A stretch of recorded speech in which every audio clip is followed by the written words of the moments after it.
Hey guys, and welcome back to the Tutorial Millennial channel. In this video, I'm going to be showing you guys how you guys can look at like accounts who have viewed your profile on TikTok.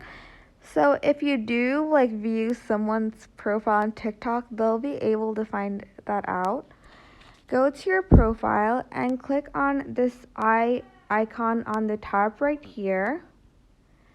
And then as you can see, it is called the profile views. Your profile viewers will appear here. Only you can see your profile viewers from the past 30 days.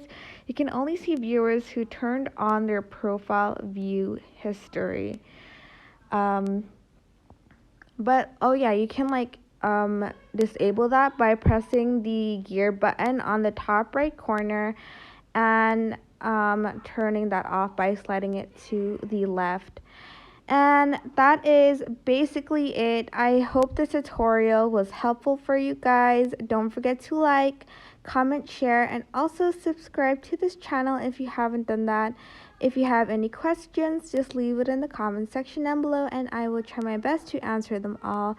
Thank you so much for watching. Bye!